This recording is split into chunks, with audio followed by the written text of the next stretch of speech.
मारिफत में, इससे पहले कि सेवा निवेदन किया और उसको आपको कितने बजे रिप्लाई मिला सरकार की ओर से? सबसे पहले मैं ये कहना चाहूँगा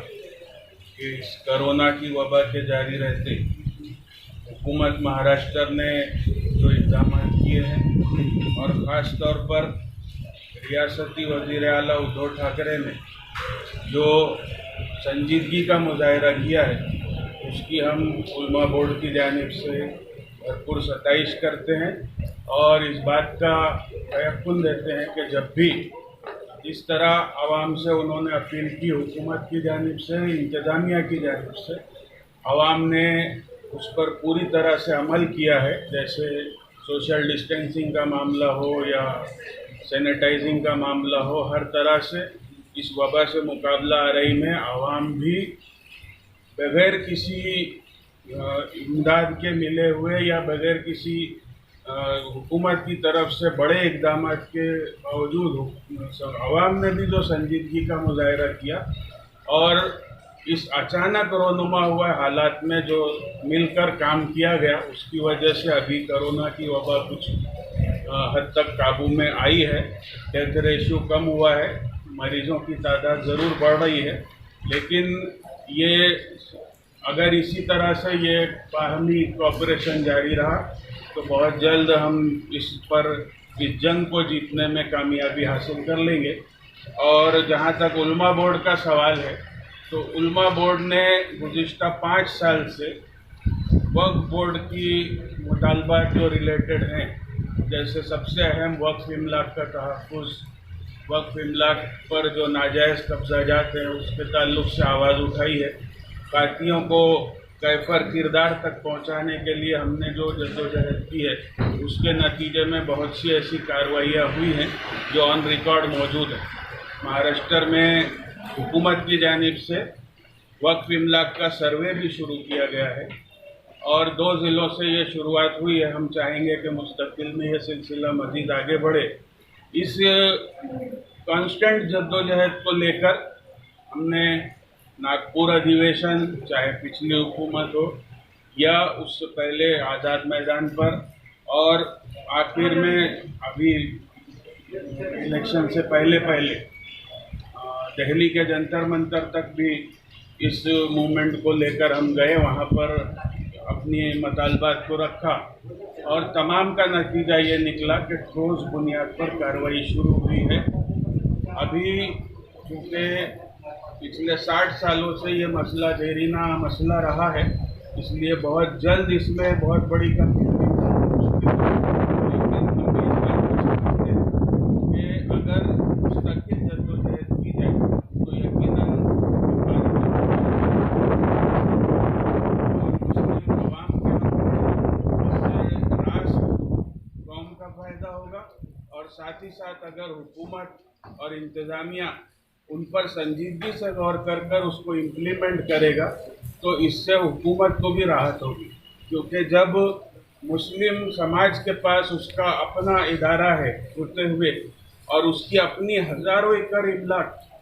होते हुए उसको हुकूमत से अपनी इमदाद के लिए रुजू होना पड़ता है, तो अगर वो चीज़ें ही मुसलमानों के हवाले कर दी जाएं या उन पर से नाजायज़ कब्ज़ेजात हटा दिए जाएं, तो हमारे पास ही इतना फंड होगा कि हमको किसी से मांगने की ज़रूरत नहीं पड़ेगी। और कुछ ऐसी फलाही स्कीमें भी वक्फ बोर्ड की मारिफत शुरू की जाएंगी, जैसा कि इमामों की, मुअज्जिनों की तनख्वाहें हैं, वजीफ़े हैं, बेवाओं के लिए फ़ंड है, बच्चों के लिए तालीम जो हासिल करना चाह रहे हैं उनके लिए स्कॉलरशिप है। ये तमाम चीज़ें उसी वक्त मुमकिन है जबकि दूसरी कई रियासतों का हमने जायज़ा लिया है, उसमें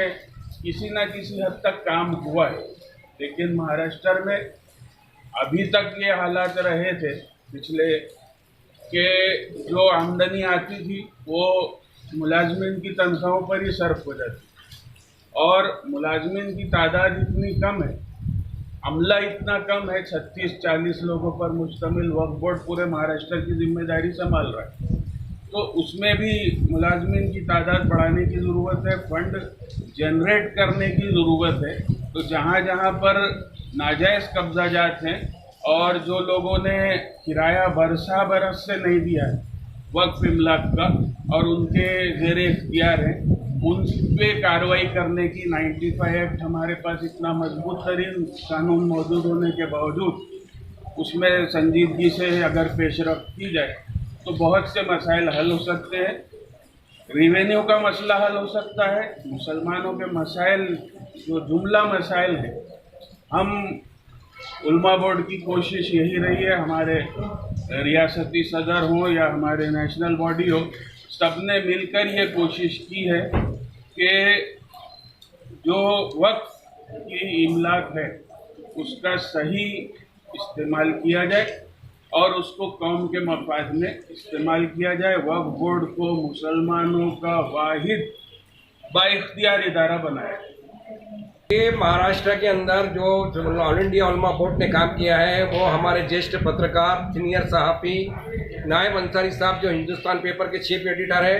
और वो राष्ट्रीय उपाध्यक्ष है हमारे इंडिया के ऑल इंडिया उलमा बोर्ड के। आज उलमा बोर्ड पूरे इंडिया में उनकी सदारत में काम कर रहा है। महाराष्ट्र में हमारे वो सुप्रीम बॉडी चेयरमैन है और उनकी सदारत में हमने 2014 से आंदोलन शुरू किया था और पहली कामयाबी हमको 2017 में नायब अंसारी साहब ने मुख्यमंत्री वो टाइम में फडणवीस साहब थे और विनोद तावड़े साहब अल्पसंख्यक मंत्री थे। पूरे महाराष्ट्र के उलमाओं को लेकर नायब अंसारी साहब ने, जावेद सौदागर, रफीक भाई और हमारी टीम ने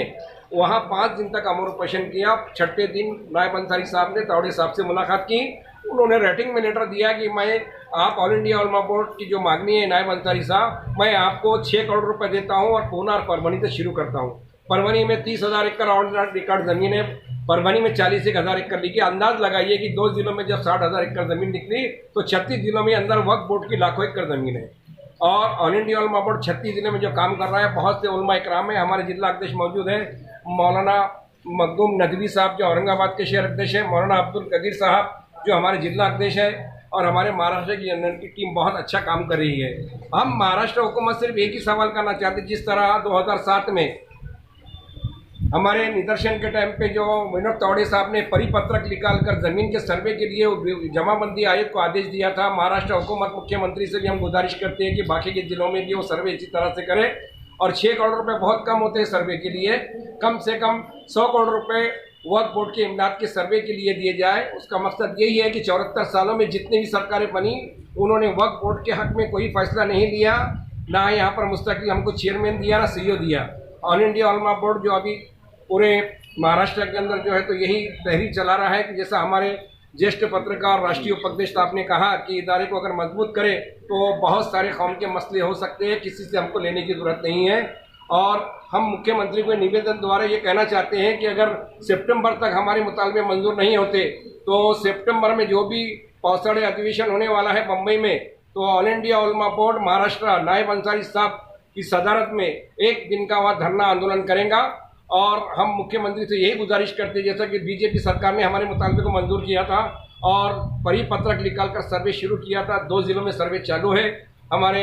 राष्ट्रीय उपाध्यक्ष साहब ने कहा कि बाकी जिलों में भी इसी तरह सर्वे किया जाए। अगर सर्वे होता है तो वही ज़मीन गैजेट बनकर वक्फ बोर्ड के हवाले हो जाएंगी। आने वाले दिनों में आने वाली कौम के लिए काम होगा। मैं जगदीश सौदागर और इंडियन महाराष्ट्र जनरल सेक्रेटरी हूँ। हमारे जो मुतालबात हैं उसमें तकरीबन 18 मुतालबात इस वक्त हम मुख्यमंत्री साहब को जो हम निवेदन दे रहे हैं उसके अंदर, उसमें से 2 जो ऐसे मांगने हैं जिसके ऊपर मैं आपको बताना चाह रहा हूँ। महाराष्ट्र वक्फ बोर्ड ने जिन वकीलों को अपॉइंट किया है कि भाई जो भी केस चल रहे हैं वहाँ पर जाके उनको हेयरिंग में हिस्सा लेकर महाराष्ट्र वक्फ बोर्ड की ज़मीनत के लिए पैरवी करना है।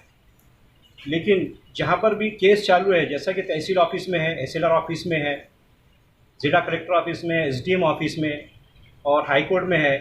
तो ऐसी जगहों पर ये वकील हजरात जो रहते हैं ये हाजिर ही नहीं होते हैं। पता नहीं इनको क्या हो जाता है कि ये मैनेज होते हैं, हम तो नहीं जानते। लेकिन जिसकी वजह से महाराष्ट्र वक्फ बोर्ड को ज़मीनों से हाथ धोना पड़ रहा है और इससे करोड़ों रुपए का नुकसान हो रहा है। मेरी महाराष्ट्र वक्फ बोर्ड के सीईओ और महाराष्ट्र के सीएम और महाराष्ट्र के हमारे नवाब मलिक साहब जो औकाफ के वजीर है, उनसे गुजारिश है कि ऐसे वकीलों को और ही उनके घर का रास्ता दिखाया जाए और इनकी जगह पर नए वकीलात नियुक्त किए जाए। दूसरा मेरा ये बोलना है कि सेंट्रल वक्फ एक्ट 1995 के तहत किसी भी महिला मुतवल्ली को किसी भी महिला को मुतवल्ली नियुक्त नामजद नहीं किया जा सकता। उसके बावजूद और इसके अलावा सुप्रीम कोर्ट का भी यह आदेश है, निर्णय है कि किसी भी महिला को महाराष्ट्र वक्फ बोर्ड का या किसी भी वक्फ बोर्ड का पूरे इंडिया के अंदर महिला मुतवल्ली नियुक्त नहीं किया जा सकता। उसके बावजूद महाराष्ट्र वक्फ बोर्ड के चेयरमैन और सीईओ ने कुछ महिलाओं को मुतवल्ली नियुक्त किया है। तो हमारी ये गुजारिश है हुकूमत महाराष्ट्र से कि जिन महिलाओं को मुतवल्ली नियुक्त किया है, जिससे कोर्ट के निर्णय का उल्लंघन हो रहा है, इसको वापस लेकर कोर्ट के हक में फैसला करते हुए इन महिलाओं को जल्द से जल्द बर्खास्त करें।